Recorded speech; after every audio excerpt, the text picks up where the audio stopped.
La transformation structurelle de notre agriculture reste un pilier essentiel de notre politique de développement. Elle sera poursuivie par la création, à la fin de l'année, d'une agence de transformation agricole et par la restructuration et l'accroissement des capacités d'intervention du mécanisme incitatif de financement agricole, MIFA. Une attention particulière est accordée à la mécanisation et à l'irrigation pour augmenter la productivité et les rendements agricoles. Ce sont des mesures annoncées par le chef de l'État dans son adresse à la nation le 27 avril dernier pour l'amélioration de la production agricole. La subvention des prix de l'engrais est aussi annoncée afin d'accompagner les producteurs pour la campagne agricole 2022-2023. Avec les derniers événements qui ont mis à rude épreuve l'économie du pays, provoquant ainsi une vie chère, il est désormais urgent de revoir les mécanismes agricoles afin de booster la production et favoriser une sécurité alimentaire. Le développement des cultures par irrigation ou contre-saison reste un des mécanismes. Pour ce faire, la gestion rationnelle des eaux, surtout celles pluviales, s'impose. Il va falloir maintenant mettre des systèmes en place qui peuvent faire que l'eau qui circule sans être utilisée soit utilisée d'une manière efficace pour rentabiliser nos productions. Parce qu'on cherche quoi? C'est le profit, on cherche le rendement. Le maïs qui coûte 800, 600, 700 et que le gouvernement vient de plafonner ça, on peut cultiver le maïs là en plein temps. Au moment où il n'en est plus, on stocke l'eau qui est stockée peut être utilisée pour faire la culture de contre-saison. Il y a aussi les tomates qui nous viennent d'ailleurs, que nous pouvons sur place cultiver.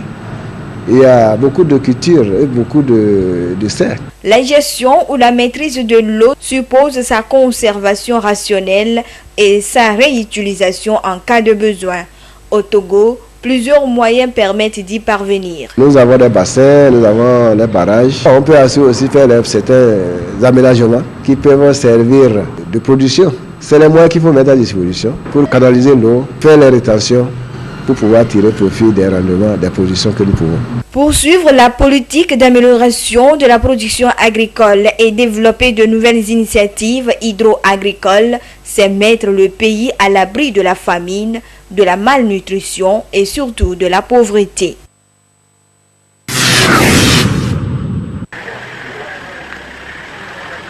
Une ambulance médicalisée, des équipements informatiques, anti-Covid, mobilier de bureau et équipements électroménagers, voilà le lot de matériel réceptionné ce jeudi 5 mai au centre d'entraînement aux opérations de maintien de la paix, CENP. Cette remise officielle de ce lot de matériel s'inscrit dans le cadre du projet de renforcement des capacités du CENP initié par le Programme des Nations Unies pour le développement PNUD avec l'appui financier du gouvernement du Japon. D'un coût global de 168 millions de francs CFA, ce projet a permis non seulement d'acquérir le matériel, mais également de former les troupes pour leur mission. Après 12 mois de mise en œuvre du projet, des résultats concrets, à notre très grande satisfaction, ont été obtenus, dont je peux citer le renforcement de capacité de 200 éléments de troupes en prédéploiement, le renforcement des capacités de 50 formateurs sur les concepts de protection des civils des Nations Unies, du genre et des droits humains,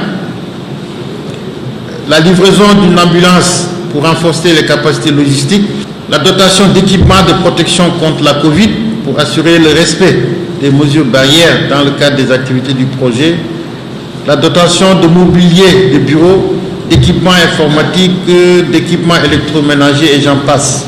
Pour la paix et la sécurité en Afrique et partout où le besoin se présente, le Togo ne manque pas de déployer des troupes.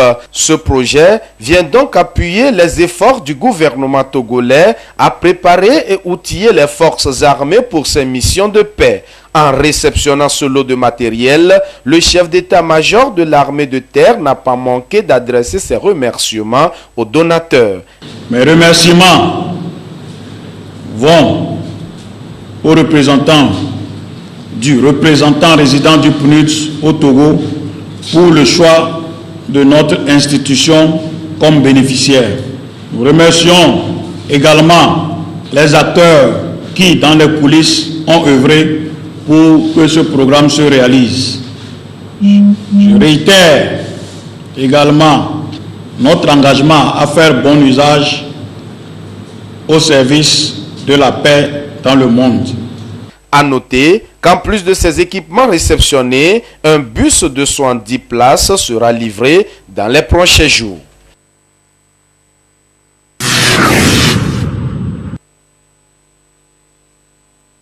La connexion Internet de nos jours est devenue une nécessité dans tous les domaines d'activité, que ce soit en entreprise, en société, dans le commerce ou encore dans le domaine de l'entrepreneuriat. L'on s'y sert pour la promotion de ces différents produits et services.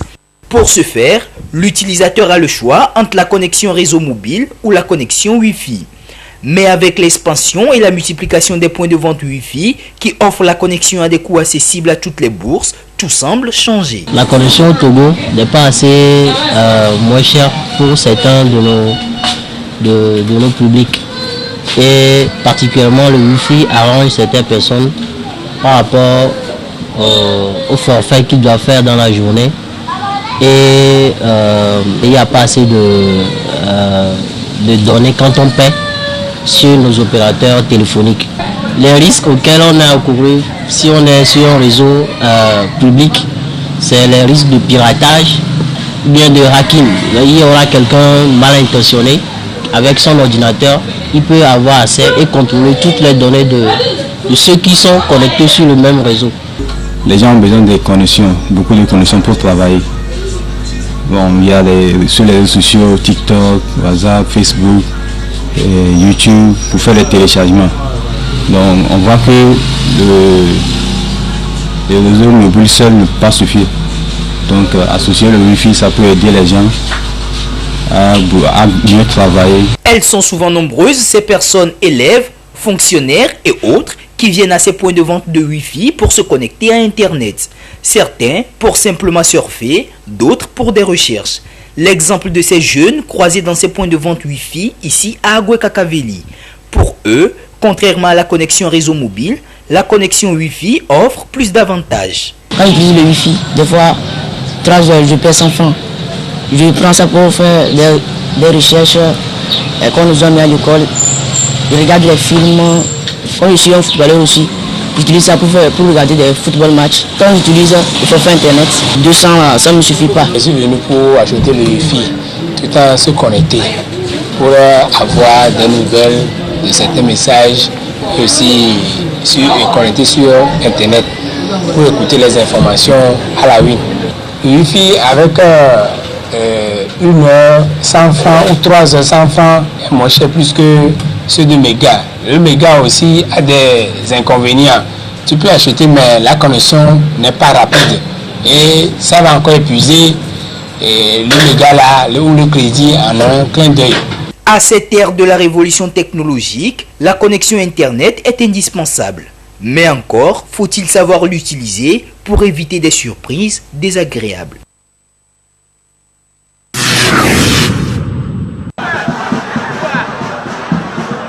Les championnats universitaires édition 2022 ont connu leur épilogue ce mercredi 4 avril à l'université de Lomé. Après un mois entier de compétition, l'heure était au verdict final pour les différents compétiteurs et équipes ayant obtenu leur billet pour les phases finales. Autorité en charge de l'enseignement supérieur, responsable de l'université de Lomé et autres établissements universitaires, autorité en charge du sport et de la culture, tous ont répondu présents. L'attraction principale de la finale de ces championnats a été la rencontre de football entre les équipes de la Faculté des sciences de l'homme et de la société, FSHS, et de l'École supérieure des affaires, ESA-TG. Durant un chronomètre de 90 minutes, les deux adversaires se sont livrés à un duel sans merci et sans précédent. Après 1001 opportunités, aucune des deux formations n'a su trouver le chemin des filets adverses au terme de la première mi-temps. Il a fallu un retour des vestiaires sous une pluie en guise de bénédiction pour que l'équipe de la FSHS marque le premier et unique but de la rencontre qui la sacrera championne de cette édition. Une compétition qu'on a préparée du tout début, donc on attendait cette finale, à remporter cette finale, donc on l'a fait, c'est un sentiment de joie. C'est pas fini le travail, et il y aura une compétition nationale qui sera organisée, donc on va continuer par travailler, par s'entraîner pour pouvoir être en forme pour compétir pour les jours à venir. Pour les organisateurs, à l'issue de ces finales, l'on ne peut rien exprimer d'autre que de la satisfaction. Nos sentiments sont d'abord des sentiments de satisfaction et de gratitude. Gratitude envers Dieu l'Éternel pour avoir mis sa main sur toutes ces compétitions. Depuis un mois, nous avons eu des compétitions dans toutes les disciplines ici et nous rendons grâce à Dieu que tout se soit bien passé. Gratitude aussi envers toutes les autorités du pays qui ont bien voulu que ces championnats tiennent cette année et qui ont mis tout ce qu'il fallait pour que ces championnats réussissent. Nos objectifs sont atteints largement parce que cette année, un de nos principaux objectifs était de valoriser ou d'encourager le football féminin ou bien la pratique féminine du sport. Et nous avons pu avoir une grande participation féminine dans toutes les disciplines. Déjà cette édition 2022 terminée, que l'organisation se projette déjà sur l'avenir. Et pour ce, des innovations sont prévues. Pour l'édition prochaine, nous comptons continuer sur la même lancée, c'est-à-dire encourager la participation féminine et encourager la valorisation des talents dans toutes les disciplines. Nous allons mettre les moyens, nous allons nous organiser pour que ce soit un objectif atteint. Les champions des différentes disciplines ayant participé à ces championnats ont été récompensés à travers une cérémonie spéciale. Des distinctions honorifiques ont également été décernées aux partenaires ayant accompagné cette édition 2022 de la compétition. Merci beaucoup.